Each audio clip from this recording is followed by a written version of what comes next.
بات کو مجدد پاک نے مکتوبات کے اندر لکھا اور مثال دے کے بات سمجھائی۔ فرماتے ہیں ایک بادشاہ ہے، اس کے کچھ مزارع ہیں جو اس کی فصلوں میں ہل چلاتے ہیں، اور ایک وہ ہے جسے بادشاہ کا قرب حاصل ہے اور جس کی کرسی بادشاہ کی کرسی کے ساتھ لگتی ہے۔ فرمایا ہے دونوں ملازم، تنخواہ دونوں کو ملتی ہے، لیکن جو مزارع ہے وہ سارا دن ہل چلا چلا کے ایک ٹکا کماتا ہے، اور جسے بادشاہ کا قرب حاصل ہے وہ چند گھڑیوں میں لاکھوں کما لیتا ہے۔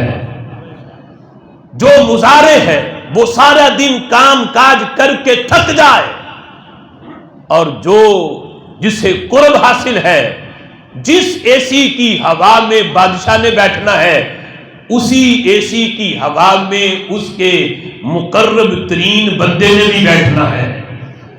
قرب اسے حاصل ہے۔ مزارع سارا دن کام کر کے ایک ٹکا کمائے، اور جسے قرب حاصل ہے اسے کوئی محنت بھی کرنی نہ پڑے، وہ لاکھوں کما لے۔ لیکن ساتھ فرماتے ہیں کہ جسے قرب حاصل ہے وہ لاکھوں کما کے بھی اسے لاکھ سے پیار نہیں ہوتا، اسے بادشاہ کے قرب سے پیار ہوتا ہے۔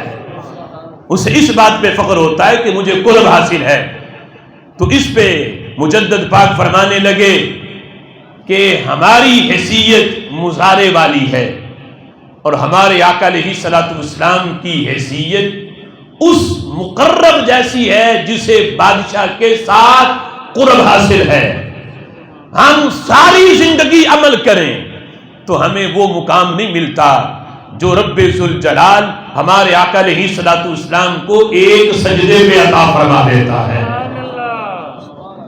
وہ امتی کتنا جاہل ہے جو آج اپنی نمازوں کو کہے کہ ان کی تو عمر 63 سال تھی، میری 80 سال ہو گئی، لہذا میری نمازیں زیادہ ہیں، نبی نے اپنی زندگی میں اتنی نہیں پڑھی جتنی میں نے پڑھی ہیں، یا نبی کی زندگی میں تو اتنی بار رمضان آیا، انہوں نے تو اتنے روزے رکھے، میں نے اتنی بار رکھ لیے۔